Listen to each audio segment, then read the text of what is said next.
দর্শক, আজ চট্টগ্রাম বন্দর জেটিতে ভিড়েছে মালয়েশিয়া থেকে আসা ডিজেলবাহী একটি জাহাজ।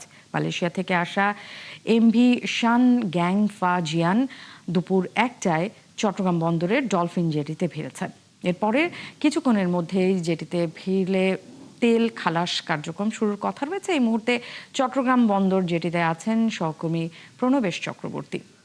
প্রণবেশ, একটু জানতে চাই জাহাজটি বিষয়ে বন্দরের কর্মকর্তারা কি বলছেন, খালাস শেষ হতে কতদিন সময় লাগতে পারে, সব মিলে একটু বিস্তারিত জানাবেন।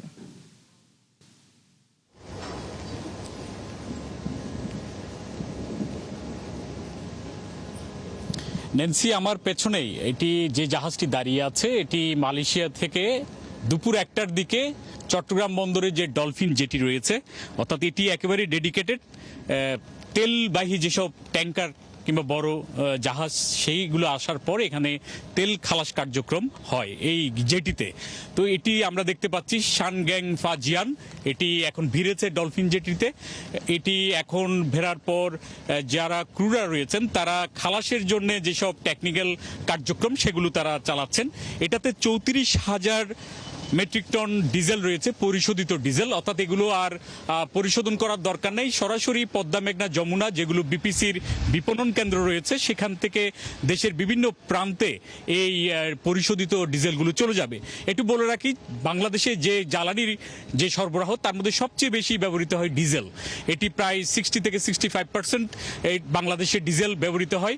কৃষি থেকে শুরু করে ট্রাক, লরি, বড় বড় পরিবহন যেগুলো সবগুলোতে ডিজেল ব্যবহৃত হয়। এমনকি লাইটারের জাহাজ এবং বন্দর কার্যক্রমে যে গ্র্যান্টি ক্রেন থেকে শুরু করে যেসব মালামাল টানে, যেসব বড় বড় ইকুইপমেন্ট, সবগুলো ডিজেল পরিচালিত। ফলে ডিজেল না হলে আমাদের দেশ আসলে অচল হয়ে পড়বে।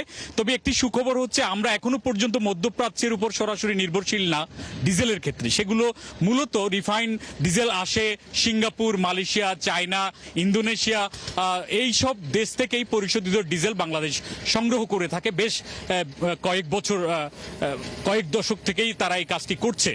তবে এই মধ্যপ্রাচ্যের অর্থাৎ ইরানের এই যুদ্ধ যদি আরো দীর্ঘায়িত হয়, সেক্ষেত্রে যেহেতু যারা বিশেষ করে ইন্দোনেশিয়া, মালয়েশিয়া, সিঙ্গাপুর, তারা মধ্যপ্রাচ্য থেকে ক্রুড অয়েল সংগ্রহের পর সেগুলো পরিশোধন করে, ফলে মধ্যপ্রাচ্যের এই যুদ্ধ যদি আরো দীর্ঘায়িত হয় সেক্ষেত্রে এই পরিশোধনেও তারা হয়তো আমাদের মতো দেশগুলোকে আর ডিজেল সরবরাহ নাও করতে পারে। সেক্ষেত্রে বাংলাদেশ একটি ঝুঁকির মধ্যে পড়ে যেতে পারে। এই কারণে বাংলাদেশ এখন চেষ্টা করছে বিভিন্ন সোর্স থেকে, বিশেষ করে পাশের ভারত রয়েছে, এর বাইরেও অন্যান্য স্পট মার্কেট থেকেও তারা ডিজেল সংগ্রহ করার চেষ্টা করছে। ইউএসএ থেকেও তারা কথা বলছে। এরকম নানান বিভিন্ন দেশ থেকে সংগ্রহ করার চেষ্টা চালাচ্ছে বাংলাদেশ, এমনকি কাজাকিস্তান থেকেও ডিজেল সংগ্রহের কথা মন্ত্রণালয় বলছে। তো সব মিলিয়ে বাংলাদেশ বিভিন্ন সোর্স গুলো খুঁজে দেখছে যে ডিজেল কিভাবে সংগ্রহ করা যায়, কারণ এটি আমাদের জ্বালানির মূল জ্বালানি ডিজেল। তো এরও আগে আজকে আরেকটি জাহাজ, সেটি সিঙ্গাপুর থেকে আসছিল। এটি দুপুর সকাল 11:30টার দিকে এই যে ডলফিন জেটি ছেড়ে চলে গেছে। এটির নাম ছিল ইউয়ান জিং হে।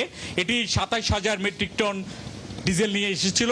তো এই দুটো জাহাজে প্রায় 65,000 মেট্রিক টন ডিজেল এই গত কয়েকদিনে, অর্থাৎ গত 2-3 দিনের মধ্যেই এই 65,000 মেট্রিক টন ডিজেল বাংলাদেশে আসছে। তো সামনের দিনগুলো তো যেসব জায়গা থেকে ডিজেল আসার কথা সেগুলো থেকে যদি আসে, আপাত অর্থে হয়তো সংকটটা থাকবে না, কিন্তু পরবর্তী সরবরাহ যদি না থাকে সেক্ষেত্রে। প্রণবেশ, আপনাকে ধন্যবাদ। আপনি আমাদেরকে বিস্তারিত জানাচ্ছিলেন এবং নিঃসন্দেহে এই ডিজেল চলমান জ্বালানি সংকট নিরসনে সহায়ক হবে।